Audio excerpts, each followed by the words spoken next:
జగన్ 5 ఏళ్ల పాలనే ఏపీకి అతిపెద్ద విపత్తు అని మంత్రి నాదెండ్ల మనోహర్ విమర్శించారు. మంగళగిరిలో నిర్వహించిన మీడియా సమావేశంలో ఆయన మాట్లాడారు. ప్రధానమంత్రి ఫసల్ బీమా కింద గత ప్రభుత్వం రూపాయి కూడా చెల్లించలేదన్నారు.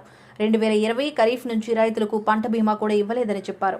వరద బాధితులకు కూటమి ప్రభుత్వం అండగా ఉంటుందని తెలిపారు. అర్థం లేని విమర్శలతో వైకాపా కాలక్షేపం చేస్తుందని మండిపడ్డారు. కష్టాల్లో ఉన్న వరద బాధితులను ఆదుకోవాలన్న ఆలోచనే జగన్కు లేదన్నారు. ఆయన క్షేత్రస్థాయిలో పర్యటించిన దాఖలాలు లేవని చెప్పారు. ఎక్కడ కష్టం వచ్చినా జనసేన సైనికులు ముందుంటున్నారని నాదెండ్ల మనోహర్ తెలిపారు. సిద్ధమైనా కూడా ఒకేసారి అంత భారీ వర్షం నమోదుతోటి దిగువ ప్రాంతాల్లో ఉన్న ప్రజలు తీవ్రమైన ఇబ్బందులకు గురవుతున్నారు. విజయవాడ నగరంలో మనం చూసాం ఏ విధంగా ఒక బాధ్యతతోటి గౌరవ ముఖ్యమంత్రి గారి నాయకత్వంలో ఉప ముఖ్యమంత్రి గారి పవన్ కళ్యాణ్ గారు చూపించిన చొరవతోటి స్పందించే మనస్తత్వంతో ప్రతి ఒక్కరూ కూడా ఒక బాధ్యతతోటి క్షేత్రస్థాయిలోకి వెళ్ళి పనిచేసి వాళ్ళ కష్టాలు కొంతవరకైనా తగ్గించే విధంగా ఒక ప్రయత్నం చేస్తూనే ఉన్నాం. ఈ తరుణంలో జగన్మోహన్ రెడ్డి గారు వింతగా ఒక రాజకీయ నాయకుడు చేయాల్సిన కార్యక్రమాలకి భిన్నంగా ప్రజలకి అండగా నిలబడాల్సిన సందర్భంలో కేవలం విమర్శలకే గురి చేయడం, రాష్ట్ర ప్రభుత్వం అందిస్తున్న వరద సహాయాన్ని చులకనగా క్షేత్రస్థాయిలో ప్రజానికానికి అందించాల్సిన బాధ్యత వారు కూడా తీసుకుంటే బాగుంటుందనే ఆలోచన లేకుండా మాట్లాడడం చాలా బాధాకరం. విజయవాడ నగరంలో 2 సార్లు పర్యటించారు. నిన్న పిఠాపురంకి వెళ్ళారు. కాకినాడలో మ్యాన్ మేడ్ డిజాస్టర్ అని ప్రతి చోట ఇది ఒక ఊత పదంలాగా అయిపోయింది ఆయనకి. అసలు గత 5 సంవత్సరాల్లో జగన్మోహన్ రెడ్డి గారి పరిపాలనే మన రాష్ట్రానికి అతిపెద్ద విపత్తు.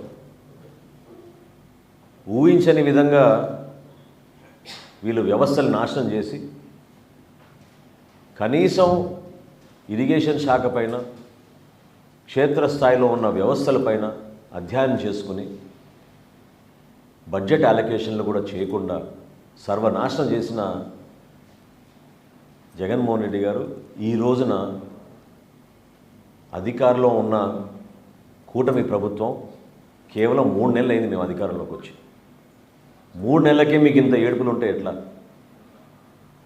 ఇంకా 57 నెలల్లో అసలు మీ ఏడుపు ఏ స్థాయికి వెళ్తుందో మాకు ఆశ్చర్యం కలిగిస్తుంది. అసలు మీలో స్పందించే మనస్తత్వం ఏదని నేను అడుగుతున్నాను. ఏ విధంగా పవన్ కళ్యాణ్ గారు నిలబడి రాష్ట్రంలో ఒక ఆదర్శవంతంగా 400 పంచాయతీలకి ₹1,00,000 విరాళం ఇచ్చి తెలుగు రాష్ట్రాలకి ₹1,00,00,000 చొప్పున విరాళం అందించి క్షేత్రస్థాయిలో ఆదుకోవాలని చెప్పి పార్టీ నాయకులందరూ కూడా పిలిపించి దూర ప్రాంతాల నుంచి కూడా జనసేన పార్టీ నాయకులందరూ కూడా తరలి వచ్చి ఎక్కడైతే ముంపు ప్రాంతాల్లో ఇబ్బంది పడుతున్నారో వాళ్ళకి సహాయ కార్యక్రమాలు అద్భుతంగా చేస్తున్న తరుణంలో జగన్మోహన్ రెడ్డి గారు కానీ వైఎస్ఆర్సీపీ పార్టీ కానీ చేసింది ఏంటని నేను ప్రశ్నిస్తున్నాను. పిఠాపురం వెళ్ళారు, కొన్ని ప్రాంతాల్లో పర్యటించి క్షేత్రస్థాయిలో మీకు పూర్తి అవగాహన వచ్చినట్టు ఒక 40-50 కాగితాలు పట్టుకొని ప్రెస్ ముందు మీరు మాట్లాడిన మాటలు ఏ విధంగా ప్రజలకు ఉపయోగపడతాయని నేను ప్రశ్నిస్తున్నాను. ఒక్కసారి మీరు గతంలో పవన్ కళ్యాణ్ గారి నాయకత్వంలో జనసేన పార్టీ 5 సంవత్సరాల్లో ఎప్పుడైనా ఇటువంటి సందర్భాల్లో ఏ విధంగా మేము స్పందించేవాళ్ళం? చాలా స్పష్టంగా పవన్ కళ్యాణ్ గారు ఎప్పుడు కూడా ప్రభుత్వాన్ని విమర్శించకుండా ప్రజలకు ఉపయోగపడే విధంగా 2-3 మంచి సూచనలు చేసి పెద్ద మనసుతోటి మీరు ముందుకు వచ్చి ప్రభుత్వం నుంచి ఆదుకోవాలి, కష్టాల్లో ఉన్నారు రైతాంగం, సామాన్య ప్రజలని పదే ఆయన విజ్ఞప్తి చేస్తూ ఉండేవాళ్ళు. ఈ రోజున వాస్తవాలు ఏంటి? పోనీ మీరు అక్కడ పోయి పర్యటించారు, మీ సొంత పేరుతో నిర్మాణం చేసిన ఆ జగనన్న కాలనీ గొల్లపురంలో అక్కడికి పర్యటించారా మీరు? అక్కడున్న వాస్తవ పరిస్థితులు తెలుసుకున్నారా? ఏ విధంగా ఆ ప్రాంతం మొత్తం మునిగిపోయిందో మీరు చూసారా? సెలెక్టివ్గా కొన్ని ప్రాంతాలకు వెళ్ళి ఏలేరు గురించి మాట్లాడుతున్నారు. కూటమి ప్రభుత్వం ఏర్పడిన వెంటనే ఉప ముఖ్యమంత్రి గారు పవన్ కళ్యాణ్ గారు అధికార యంత్రాంగాన్ని సమావేశపరిచి జిల్లా కలెక్టర్ గారి ద్వారా ఆధునీకరణ కోసం చేయాల్సిన కార్యక్రమాల గురించి ఆయన సమావేశం ఏర్పాటు చేసుకుని ప్రణాళిక సిద్ధం చేశారు. సుమారు 1000 కోట్ల రూపాయలతో అంచనాలు వేశారు. మరి మీ 5 సంవత్సరాల్లో ఎందుకు మీరు పని చేయలేకపోతున్నారంటే, ఎందుకు చేయలేదని అంటే విచిత్రమైన సమాధానం ఏంటంటే వర్షాలు ఎక్కువ పడ్డాయంట. అసలు స్పందించే మనస్తత్వం ఏది మీలో నేను అడుగుతున్నాను. మీరు ఎప్పుడైనా మీ జేబులోంచి 1 లక్ష రూపాయలు తీసేవరకని ఇచ్చారా? సామాన్యుడు ఇబ్బంది పడుతుంటే మీరు పరదాలు కట్టుకుని తిరిగారు ఆ రోజుల్లో. మ్యాన్ మేడ్ డిజాస్టర్ అంటే అద్భుతమైన ఉదాహరణ అన్నమయ్య ప్రాజెక్ట్. కేవలం మీ ఇసుక దోపిడీ కోసం గేట్లు ఎత్తకుండా 24 మంది బలైపోతే, 38 మంది ఆచూకీ ఈ రోజుకు తెలియకపోతే, 12 రోజుల తర్వాత సొంత జిల్లాలో ముఖ్యమంత్రి గారు పర్యటించారు.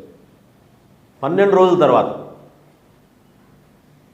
5 సెంట్లు భూమి ఇచ్చి మీకు నెల రోజుల్లోనే ఇల్లు కట్టే కార్యక్రమం ప్రారంభించి నేనే వచ్చి మీకు తాళాలు ఇస్తా అన్నాడు. ఇది ఎప్పుడు 2021లో ఆయన ముఖ్యమంత్రిగా దిగిపోయే రోజు వరకు కూడా ఇల్లులు అక్కడ పూర్తి కాలేదు. ఏ ఒక్కరికి తాళం ఇవ్వలేదు.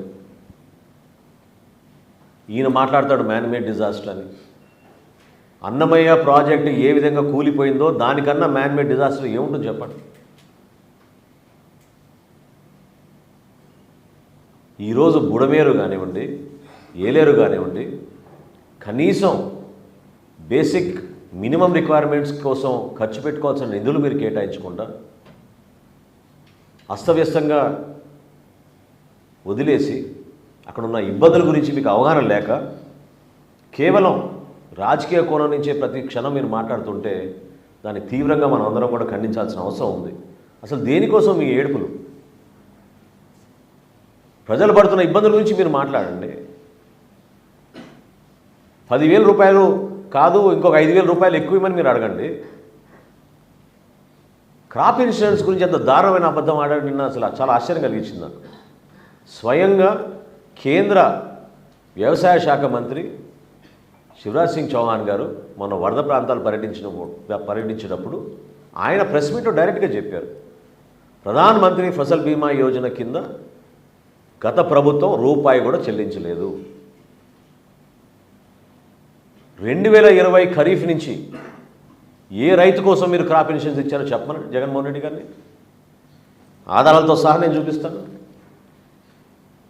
మీ 4 సంవత్సరాలు 2020 నుంచి మీ పరిపాలనలో రైతులకు అందించాల్సిన క్రాప్ ఇన్సూరెన్స్ పథకం మీరు ఎక్కడైనా ఇచ్చారా? ఎంతమందికి ఇచ్చారు చెప్పమనండి. రాష్ట్ర ప్రభుత్వం నుంచి రూపాయి చెల్లించలేదని స్వయంగా కేంద్ర మంత్రి మొన్న ప్రకటించారు. ఎందుకు ఈ విధంగా అబద్ధాలు ఆడుతున్నారు? ఎవరిని మభ్యపెట్టాలని అనుకుంటున్నారు మీరు?